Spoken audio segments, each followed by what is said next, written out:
In this presentation, I want to go ahead and just review all of the stuff that we have talked about in terms of linear equations and graphs, our key terms, our definitions, the relationships between these things, so that hopefully you have a better understanding of what all these formulas and forms and all have to do with each other.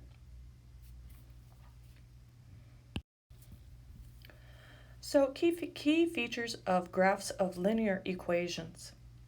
The first thing that we have is we have our intercepts. Recall that you have two types of intercepts. You have an x-intercept, which is the point where the graph crosses the x-axis. All x-intercepts are of the form k, 0 for some value of k. All x-intercepts have a y-coordinate of 0. And to find an x-intercept, you want to set y equal to 0 and solve for x. The other key point that we have on our graph is the y-intercept. The y-intercept is the point where the graph crosses the y-axis. All y-intercepts are of the form 0, k for some value of k. All y-intercepts have an x-coordinate of 0. To find a y-intercept, you want to set x equal to 0 and solve for y. Slope is our last key feature of graphs of linear equations, and slope is the measure of the steepness of a line. We sometimes refer to it as the ratio of the vertical change to the horizontal change, or we can remember it as rise over run. Now, one thing to note here is that every point has an x-coordinate and a y-coordinate. X-intercepts are special points that have a y-coordinate of 0. Similarly, y-intercepts are special points that have an x-coordinate of 0. So make sure you do know the difference between an x-coordinate and an x-intercept, as well as the difference between a y-coordinate and a y-intercept.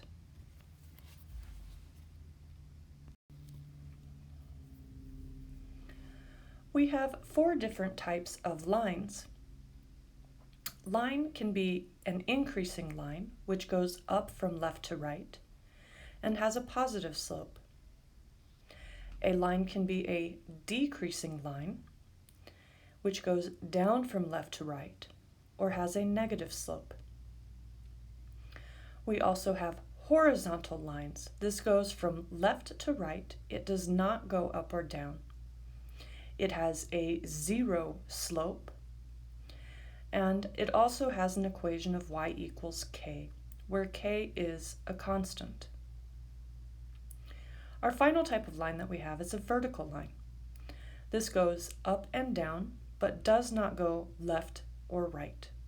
It has an undefined slope, and it has an equation of x equals k, where k is a constant.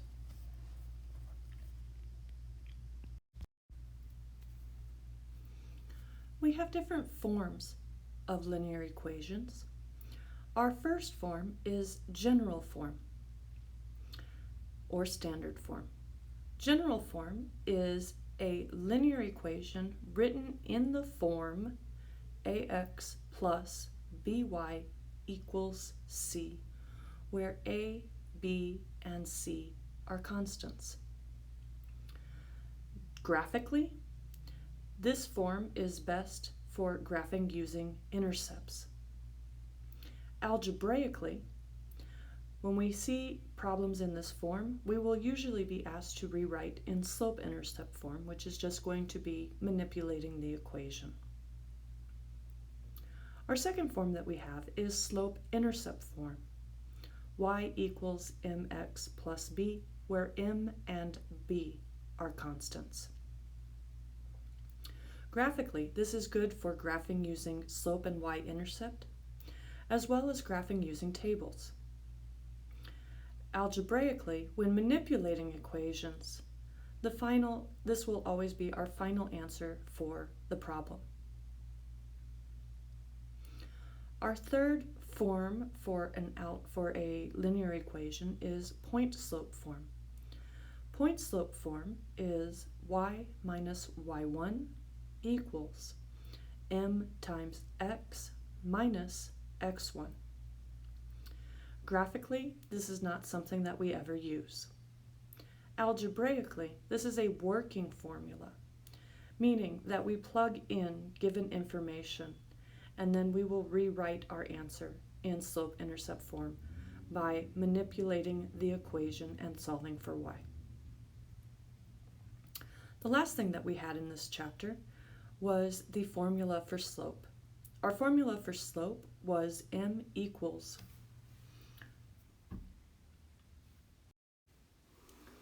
y2 minus y1 over x2 minus x1. Note, all this tells you is the slope of the line. It is not the equation. It will usually be part of a larger problem. Important thing to note, this is one of my pet peeves when it comes to grading papers. What is the difference between form and formula? Formula is something that represents something that you plug in numbers and get back a value. For instance, the formula for slope. I plug in numbers and I get the slope is 5, 2 over 3, whatever it is. So that's the main thing about a formula, is you're going to plug in numbers, you get back numbers. Form, on the other hand, means a certain way to write an equation. Every equation can be written in general form, slope-intercept form, and point-slope form. But they all are the same line, just a different representation. If you want, wearing a different costume.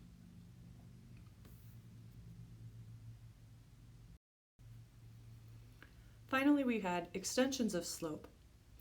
Remember that parallel lines are two lines that never intersect, or two lines that have the same slope.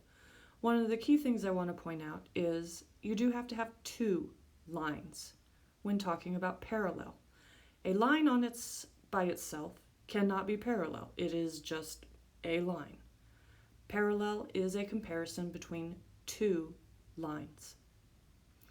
Perpendicular lines, again, are two lines that intersect at a right angle, graphically, or two lines that have opposite reciprocal slopes. In the next chapter, we will explore more relationships between pairs of lines. So hopefully this little review helps out and makes it a little bit clearer as to when we do certain things and why we do certain things. Keep in mind that you do want to know the difference between form and formula, the difference between a coordinate and an intercept, the difference between a slope and a point, as well as examples of when each one of our forms is appropriate or best applicable. Let's put it that way, not appropriate, but best applicable.